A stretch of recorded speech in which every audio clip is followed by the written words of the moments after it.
Feesten Falafels wordt mede mogelijk gemaakt door Restment, Derksema, Bakkerijwereld en Israël Productencentrum.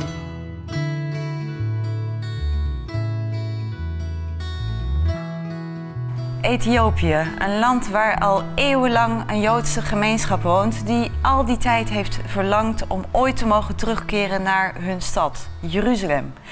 En ja, dat verlangen naar Jeruzalem is gelijk ook het thema van dit nieuwe seizoen van Feesten Falafels. Het Joodse volk keert vanuit de diaspora, vanuit de verstrooiing, terug naar Israël. We gaan in dit seizoen een culinaire ontdekkingstocht aan. Door allerlei landen waar grote Joodse gemeenschappen wonen en waar vandaan Joden terugkeren naar het beloofde land. Vandaag hebben we het dus over Ethiopië. En Carolina, onze kok uit Israël, heeft mij op pad gestuurd met een hele boodschappenlijst. Dit is het resultaat.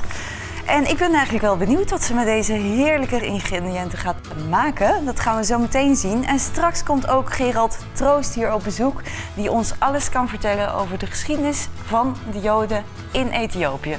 Dat gaan we doen in deze eerste aflevering van Feesten Falafels. Ik hou van lekker eten, maar echt lekker koken blijft een uitdaging. In Feesten Falafels leert Carolina uit Israël mij hoe je op een eenvoudige manier met gewone ingrediënten de heerlijkste Joodse en Israëlische gerechten kunt klaarmaken. In deze serie laten we de veelkleurigheid zien van de Israëlische keuken.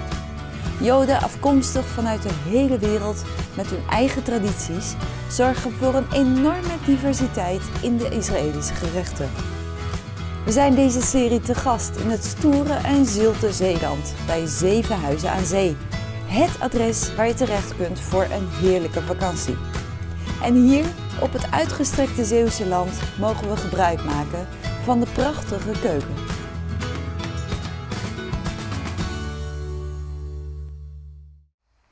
Carolina, look what I brought. We are in Africa. Look, this green. I don't know if it's so African to be green. It looks African, but actually in Holland we also have this kind of vegetable. It's a boerenkool, we call it. Okay, kale. It sounds very similar.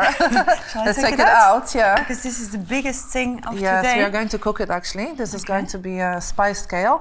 Let's see what you have. So I think first of all, we're going to use something very unusual, which is a teff flour. I will explain about it later, but this is something very popular in Africa and in Ethiopia specifically. Yes. Ethiopia and Eritrea. Cider, vinegar, and bouillon, how do you call it? Broth. Bouillon, yeah. Spices, of course. I have also my own spices, which you apparently cannot buy in the shops. This is called berbere. Yesterday, again, I was sitting on my YouTube and watching how exactly to say it in Ethiopian, so it's berbere. Berbere. I have my own accent already.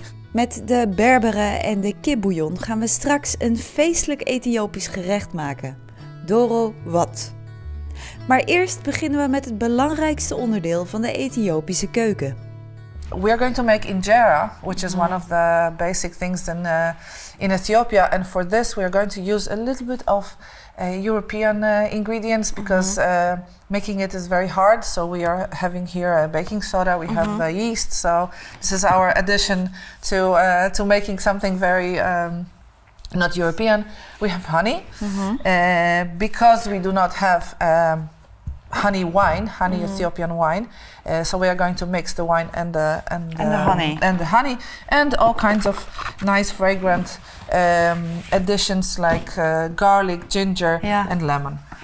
Known for us, the taste known for us. For example, injera is this is made out of flour that is sitting for 3 days to ferment, and it gives a very sour taste. And many of the Israelis say this is not the taste that they actually feel comfortable with. We are not going to make it for 3 days. We are giving it a little bit of a boost with the yeast and with baking soda. But we are going to add to this some of the sourness with either lemon juice or with a vinegar. So where do you want us to start? I think I will start with we'll start with the injera, and we'll start with flour. We are going to use it, as I said, the teff flour. So we are going to take 1 cup of this flour. The teff flour. The teff flour. It has a very nice color. And this will give the color to the injera. Injera is really dark and nice. We are going to add a little bit, like half of the amount of the just the white flour. And you can mix it. Okay. I think I can do that. You can do that. I'm happy that you are here for all the instructions and I just do what you say. And now, I'll teach you everything, don't worry. We're going to put 2 cups of warm water to this. And the warm water will help the yeast, which is the European ingredient. The women in Ethiopia, they are making a big amount in huge containers. They are mixing a lot of flour with a lot of water, and they are keeping it for about 3 days in a warm place, and it starts to ferment. We are not going to do this for 3 days, so we're going to do it only for 1 hour, which means that we are adding yeast, and we are adding, I have prepared here yeast, and we are going to put 1 teaspoon of yeast, which is going to now interact with the warm water, and a little bit of baking powder. I'm just putting so-called by eye, but you have all the specific amounts on our website. Now when you mixed it, we are putting it in a warm place for 1 hour, and I have it here magically appear something that has already been 1 hour in the resting. So this is our ready thing. Yes, just put it away. Yes, it's the same one, but then it's the same one. Just after 1 hour of waiting, and then we are going to make kind of like a pancake out of it. Going to try to make it? Yeah, maybe you show me, and then afterwards I try one. I'm going to show you. Yeah. We are heating the pan, and then when it's nice and hot, we will get it a little bit less of a heat. We're going to lift it from the fire and put the batter in a round motion. A little bit like a pancake. Ah, I like the sound. Right. Now what we do is, you see, it's already starting to make little bubbles, and we are covering it. The fire is low and we are covering it, and now the heat is closing over it, and it's starting to make all the bubbles. We are not turning it around, we are keeping it as it is. Yeah. And injera is really the basic ingredient. It's like a basic thing. It's like, this is, I suppose, what is being made already since the morning, and it's in every house. You have to be quiet. Should we sing songs to it or no? Sing so in Ethiopian, in Amharic. Amharic. I will teach you some Amharic. You know how to say thank you in Amharic? No, I don't know. Amasaganalo.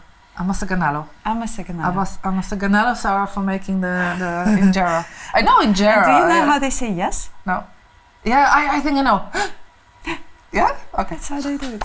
It's okay. easy. Look at this. When it's not shining and it's not wet, that's just ready. So we can turn it off or start making our the rest of the batter, and it's ready. Hey, dag Gerald. Hi, wat een gezelligheid hier. Wat leuk je te zien. Ja, Oh, wow. hier wordt hard gewerkt. Ja. Ik heb wat meegebracht, een Ethiopische koffieset. Amazing. Dat is mooi. exactly what we need. Dit is echt een originele ook Dit een is beetje. echt een originele. En leuk, ik weet niet helemaal precies hoe die werkt. Misschien weten jullie daar meer van. Yes, This is amazing. We're going to make it. Works, huh? I know how it works. And gaaf, we have coffee. We have this green coffee, the original green coffee from Ethiopia. This is amazing. Kijk hè. Thank you so much. Beautiful presents.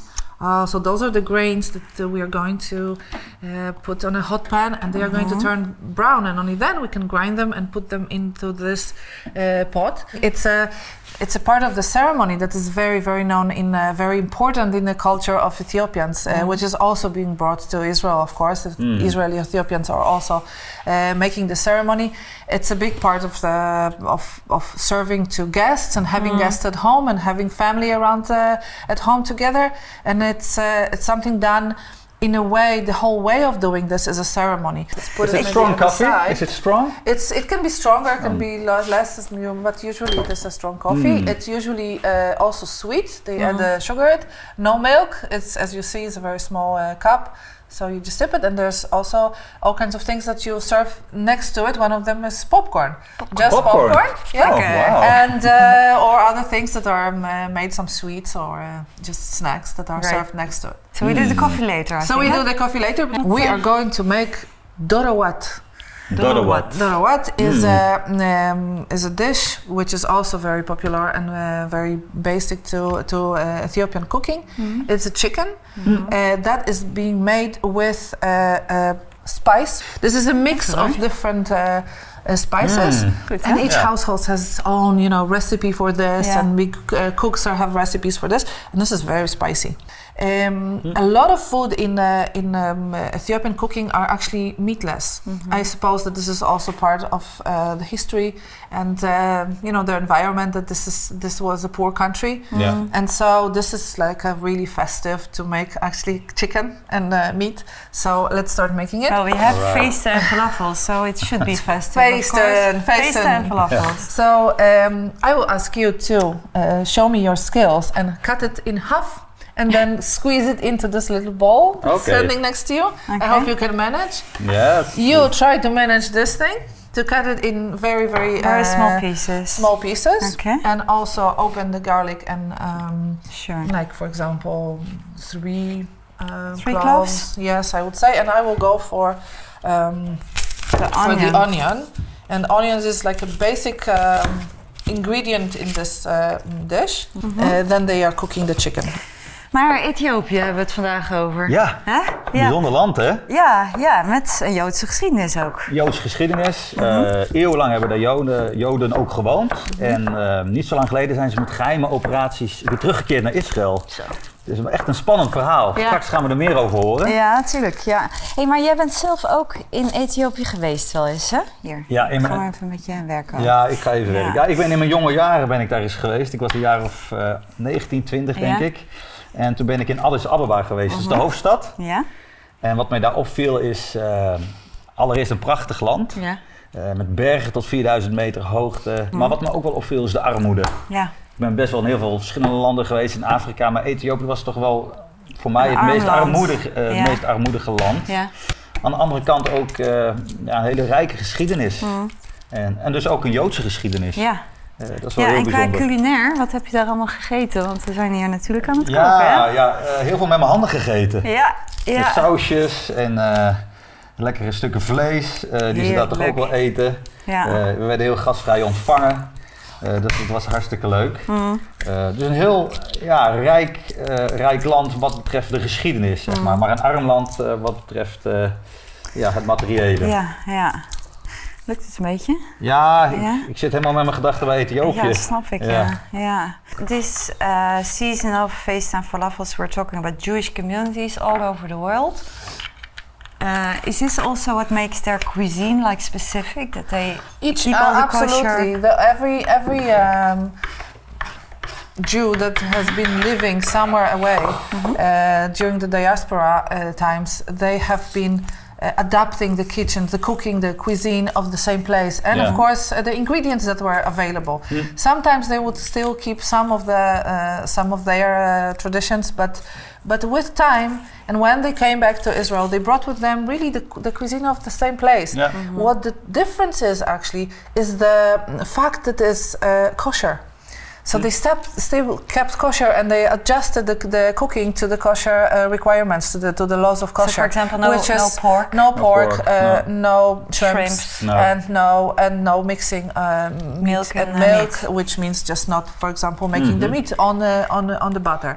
So we are going to make it in a way of in a kosher way. Yes. I'm going to heat this oil and then saute the onions. After they get a little bit of color, we're adding garlic, and we are adding the ginger. And we will start smelling it. It will be amazing. This is like a starter kit of a good smell starter kit. Like, Mommy, what are you doing?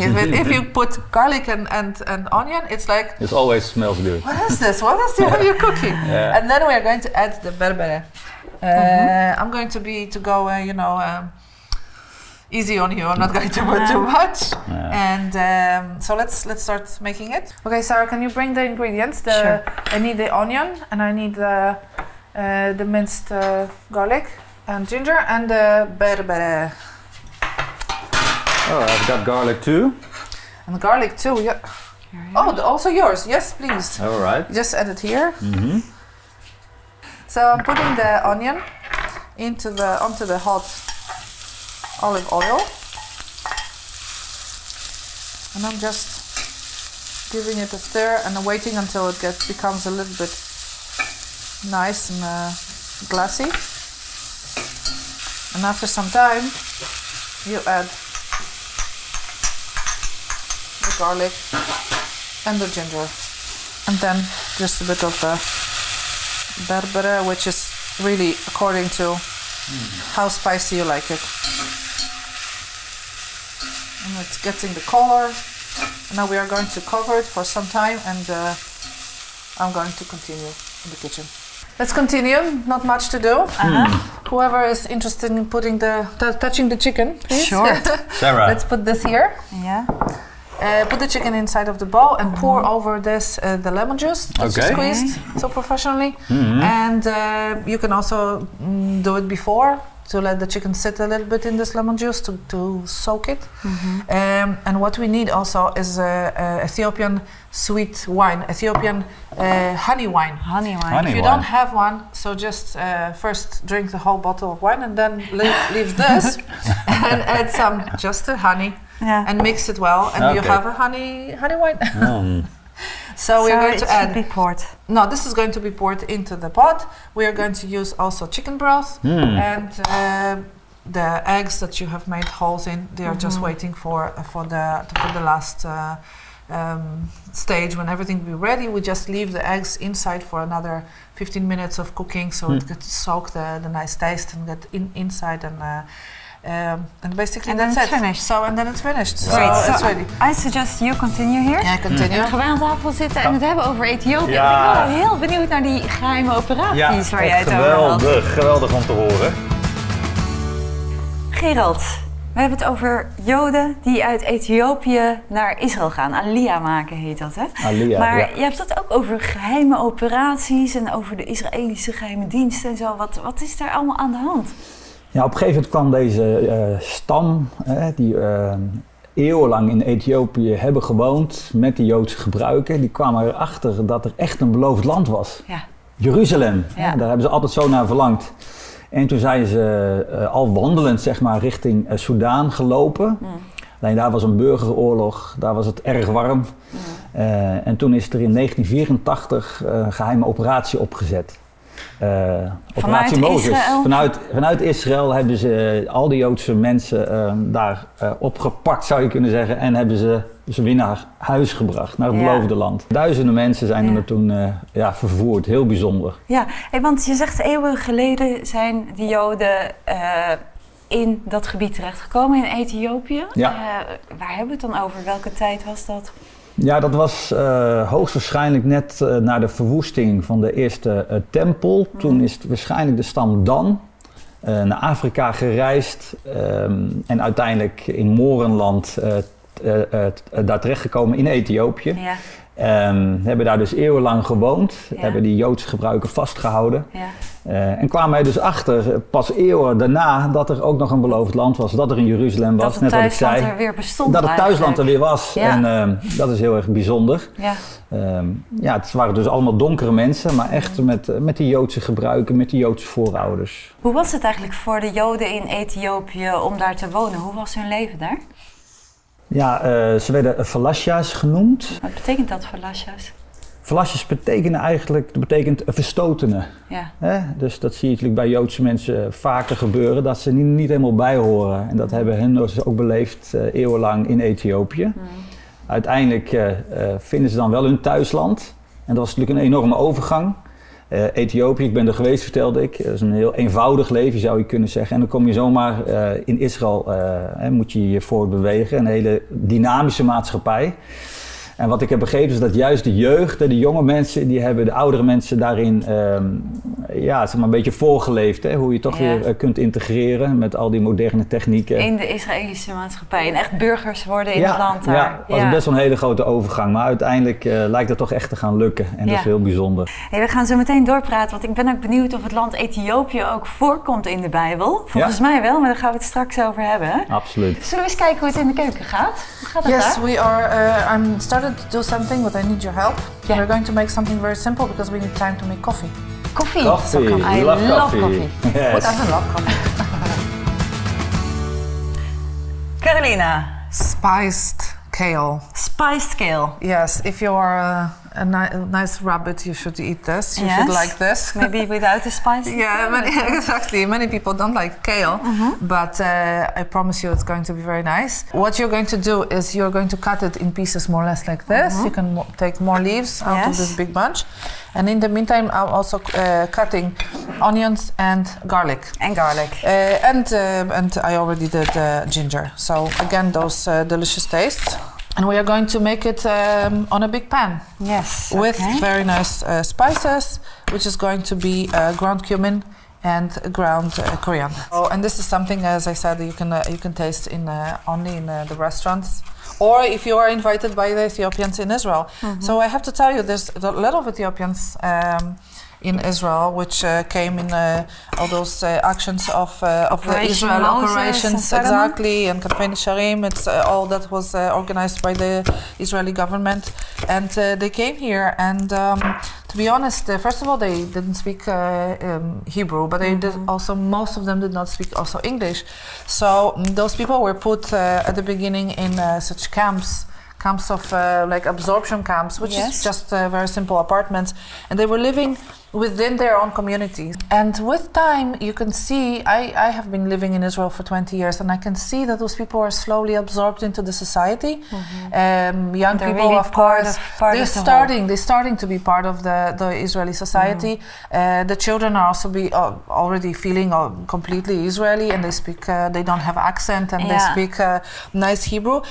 We are going to just put the onion and first I'll take saute the kale this. Yes. And you can also add later the rest of what we have chopped. You can also do to cut the onion in nice slices. Yeah. This will also go nicer, maybe more aesthetic, in there. But this is also fine. We're going to make it, and again on oil instead of the ghee or the butter, because we remember it's a kosher thing. And we are going to saute this and then add spices and the kale, and all together on the pan. It should get really nicely green, not too not too soft, too cooked. Yes, we want it crunchy, and this is going to be something that we are going to put on the side as a side dish.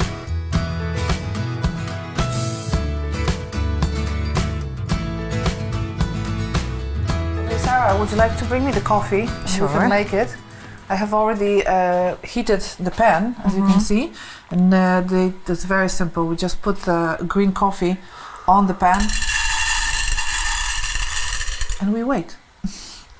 And you will see that it takes a little bit of time, but they are starting to make a nice popping noise, and they are starting to get brown. And you are making it until they are really dark and covered completely. It takes a bit of time and a high heat. So you're really burning the beans? I'm really burning the beans. Yeah. Like you said, that the beans are being baked or being burnt or whatever you say it in English. It's that's what we are trying to do. You see, some of them, they started, if I turn them around, they're starting to get the color. Slowly but surely. So, yes, but they are going to turn really, really dark. And then what we do is we actually are going to grind it. Freshly made coffee, we're going to grind it. And we are going to have the buna, which is the ceremony of serving the coffee. Gerald, komt Ethiopië eigenlijk ook voor in de Bijbel? Ja, zeker. In Handelingen 8 lezen we over de kameling van Morenland. Morenland is dan Ethiopië? Is dan Ethiopië, inderdaad. Ja. En het is zo dat deze kameling die kent natuurlijk het boek Jesaja helemaal niet. Dat is wel interessant natuurlijk. Leg eens uit. Nou, het is zo dat de stam Dan net voor de profeten richting Afrika is gereisd. En daardoor die hele profetische boeken nooit hebben gelezen. Ze hebben wel de boeken van Mozes gelezen, maar ze waren dus niet bekend met het boek Jesaja. Want dat was nog niet gebeurd toen ze wegtrokken uit Israël. Exact, ja. Dus op die manier wist deze kameling heel erg weinig van Jesaja, eigenlijk helemaal niks. En dan had hij dus ook uitleg nodig. Dus dat verklaart een hoop. Ja, dat is eigenlijk wel mooi, hè? Dat je ook dan ziet in de Bijbel, in die verhalen waarvan je denkt van ja, wat even misschien bot gezegd, wat moet je met zo'n verhaal? Maar dat ook wel wat vertelt, juist over het Joodse volk, wat verspreid is over de hele wereld. Ja, over de geschiedenis. Ja. En dat toch bepaalde, zoals de stam van Dan, toch bepaalde elementen hebben gemist. Uiteindelijk weten ze nu er wel alles vanaf, gelukkig. Ja, en dat komt nu weer terug bij elkaar, na 2000 of 2500 jaar verspreid te zijn. Klopt. En komen ze nu bij elkaar in Israël. Hoe is dat eigenlijk, die overgang? Als Ethiopische Joden besluiten om van nou, wij gaan naar Jeruzalem of naar Israël. Hoe is het daarvoor, hè? Ja, die overgang is natuurlijk ontzettend groot. Ethiopië is een heel agrarisch land. En dan kom je opeens in zo'n dynamische maatschappij. Ja. Dus dat vergt wel het een en het ander van deze Ethiopische Joden. Maar daarin zie je ook weer duidelijk de hand van God. Hè? Dat God het ook leidt en dat ook de jeugd, de jonge mensen ook hen daarin voorgaan. Zij integreren beter en sneller. Ja. En ze nemen als het ware de ouderen bij de hand. Ja. Dus dat is ook heel mooi om te zien. Eigenlijk zo worden ze weer een deel van het volk Israël. Ja, na 2000 jaar. Na zoveel jaar, heel bijzonder. Ja. In dit seizoen van Feesten Falafels hebben we het over de Aliyah, dus de terugkeer van het Joodse volk naar het beloofde land. Vandaag Ethiopië, maar ook uit alle andere landen ongeveer van de wereld komen Joden thuis in Israël. Wat staat er eigenlijk over in de Bijbel? Ja, er staat heel veel beschreven in de Bijbel dat Joden allereerst zullen worden verstrooid over de aarde. Nou, dat hebben we gezien de afgelopen eeuwen. Maar dat er ook een moment zal komen in de geschiedenis dat ze weer naar huis zullen terugkeren, naar het beloofde land, naar Jeruzalem. En dat zien we de afgelopen 60, 70 jaar natuurlijk volop gebeuren, eigenlijk al langer. Dat vanuit allerlei delen van de aarde, dat ze terugkeren naar Israël. En dat is natuurlijk heel erg bijzonder. Daarin merk je ook dat God echt bestaat, dat de Bijbel waar is. Datgene wat lang geleden is beloofd, dat nu in vervulling gaat. Ja. Wat betekent dat eigenlijk voor jou, het feit dat je dat allemaal ziet gebeuren? Je bent gelovig, je gelooft in Gods woord en je ziet het met je eigen ogen gebeuren. Dat betekent een hele hoop, eerlijk gezegd. Want je ziet het misschien ook aan, ik begin er een beetje van te glunderen. Ik vind dat mooi, omdat je daarin merkt dat Gods woord waar is en dat God ons vasthoudt. Niet alleen de Joodse mensen, niet Israël alleen, maar ook gewoon alle gelovigen. Hij heeft een plan en dat gaat soms wel dwars door verdrukking heen. Dat hebben natuurlijk het Joodse volk ook menigmaal ook zo beleefd. Maar uiteindelijk breekt het licht weer door en mogen we echt thuiskomen bij hem, bij God. Prachtig. Hey, ik ben eigenlijk wel benieuwd hoe het met het eten gaat. Jij ook? Zeker. Carolina, how are you? I am ready. Look at the plenty. It looks good. Look at the plenty. We start with the coffee. That's always a good choice. Ready. Good start. It's ready. I already made it, but here I wanted to show you how it looks like when it's roast and nice and brown. Beans, you grind roast them. beans in the grinder, and then I just put hot water over it. Now this is the popcorn, as I said, that's as a side dish to the coffee. Okay. The spiced kale, our stack of injera. Yeah. Okay. This is our dorowat with the berbere end. Oh wow. Let me serve the coffee. We start with the wine. And for you. So we're going to combine the Ethiopian taste with the Israeli taste. Good idea? Yes. Is voor jou, Gerald. Thank you. And let's say legaim. Legaim.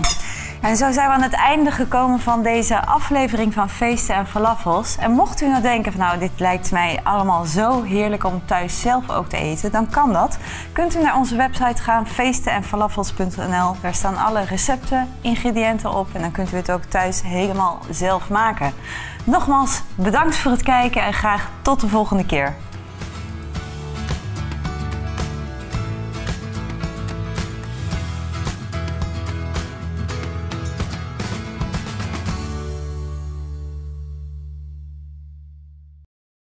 Feesten Falafels wordt mede mogelijk gemaakt door Restment, Derksema, Bakkerijwereld en Israël Productencentrum.